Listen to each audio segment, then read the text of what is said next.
ఓం శ్రీ విఘ్నేశ్వరాయ నమః. ఓం సద్గురు అంతర్ముఖానంద వేదవేశ భట్టారక జగద్గురు శ్రీకృష్ణ పరంబ్రహ్మణే నమః. శ్రీమద్దేవి భాగవత మహత్యం భాగం 151, అష్టమ స్కందం, అధ్యాయం 6. ద్వీపాల గురించి వర్ణన చెప్తున్నారు.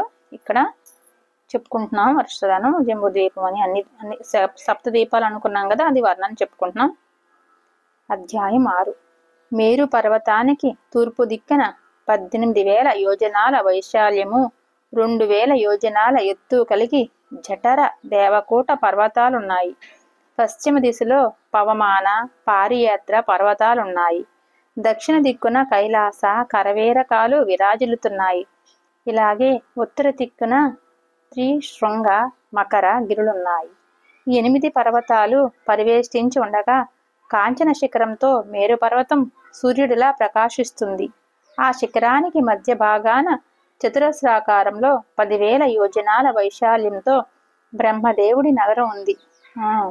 ఆ నగరంలో సౌధాగ్రాల మీద బంగారు కలుషాలు ఉంటాయి. ఈ బ్రహ్మ నగరానికి చుట్టూ 8 దిక్కులలోనూ అష్టదిక్పాలకుల నగరాలున్నాయి. అవన్నీ బంగారు భవనాలతో తలతలలాడుతూ ఉంటాయి. మొత్తం ఇవి 9 నగరాలు. మనోవతి, అమరావతి, తేజోవతి, సంయమని, కృష్ణాంగన, శ్రద్ధావతి, గంధవతి, మహోదయ, యశోవతి అని వీటి పేర్లు. వరుసగా బ్రహ్మ, ఇంద్ర, అగ్ని ప్రభృతుల పట్టణాలివి. నారద, శ్రీమన్నారాయణుని ఎడమకాలి బొటనవేలు నుంచి ఆవిర్భవించిన గంగానది ఊర్ధ్వభాగ రంధ్రం నుంచి కిందికి ప్రవహించి ఆ మేరు పర్వత శిఖరం మీద కాలు ఉంది. సకల పాపహారిణి సాక్షాత్ భగవతి తాను జన్మించిన 2,000 సంవత్సరాల తర్వాత మేరు పర్వతం మీదకు అవతరించింది.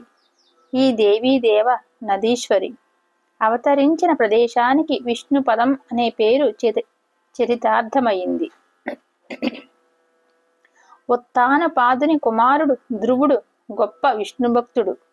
విష్ణుదేవుని పాదపద్మాల పుప్పొడిని శిరసున ధరించి ఇప్పటికీ మేరు పర్వత శిఖరం మీద శాశ్వతుడై వెలుగొందుతున్నాడు ధ్రువుడు అంట. ఉత్తానపాదుని కొడుకు ధ్రువుడు గురించి చెప్పుకుంటాం కదా. అతడి ప్రభావం ఎరిగిన సప్తర్షులు సర్వలోక హితం కోరి నిత్యము అతడికి ప్రదక్షిణలు చేస్తుంటారంట. ఈ గంగానది తపస్సులకు సిద్ధి ప్రదాయిని. ఆకాశ రంధ్రం నుంచి క్రిందికి దుముకుతున్న ఈ నదిని కైలాస నిలయుడు తన జటాజోటంలో బంధించి వేగం తగ్గించాడు. అటు నుండి 1,000,000 పాయలై ఆకాశాన పయనించి మేరు శిఖరం మీద బ్రహ్మదేవుని నగరంలో మనోవతి మెల్లగా కాలూనింది. 1,000,000 పాయలు కలిసి 4 ప్రధాన నదులే మేరు పర్వతానికి 4 వైపులా ప్రవహించాయి. కట్ట కడపటికి నదీ వల్లభుడైన సముద్రుణ్ణి కలిశాయి. సీత, అలకనంద, చక్షువు, భద్ర అని వీటి పేర్లు. వీటిలో సీతానది బ్రహ్మనగరం నుంచి తూర్పుగా బయలుదేరి గంధమాదన పర్వతం మీదకు దిగి భద్రాశ్వ వర్షాన్ని పరిపూతం చేసి క్షార సముద్రాన్ని చేరుకుంది. రెండవది చక్షుర్నది పడమరగా పయనించి మాల్యవంతం మీదకు దిగి వేగవతియే కేతుమాల వర్షాన్ని సుసంపన్నం చేసి సముద్రంలో కలుస్తుంది. మూడవది అలకనంద దక్షిణ దిశగా బయలుదేరి హేమకోటాద్రి మీదకు దిగి అతి వేగవతిగా భరతవర్షంలో ప్రవహించి దక్షిణ సముద్రంలో కలుస్తుంది. ఈ నదిలో స్నానం చేసిన మానవులకు రాజసూయ, అశ్వమేధ యజ్ఞాలు చేసిన ఫలం ఇట్టే లభిస్తుంది. ఇక 4వది భద్రానది ఉత్తర దిశగా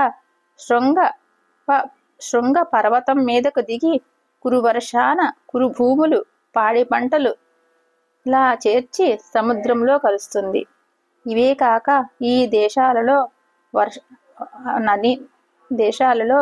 నదీ నదాలు చాలా ప్రవహిస్తున్నాయి.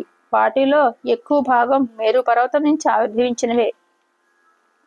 నారద, మొత్తం 9 వర్షాలు చెప్పాను కదా, 9 దేశాలు. వీటిలో భరతవర్షం ఒక్కటే కర్మక్షేత్రం అంటున్నారు. తక్కిన 8 దేశాలు భోగ భూములట. స్వర్లోకవాసులు తమ పుణ్య శేష ఫలాలను అక్కడ అనుభవిస్తారట. అయుత సంవత్సరాయుష్కులై అంటే 10,000, దేవ సన్నిభులై వజ్ర సమాన శరీరులై నాగ సహస్ర బలాఢ్యులై అంటే 1000 ఏనుగుల బలం భార్యలతో కలిసి సురత సంతుష్టులై సుఖాలు అనుభవిస్తుంటారు.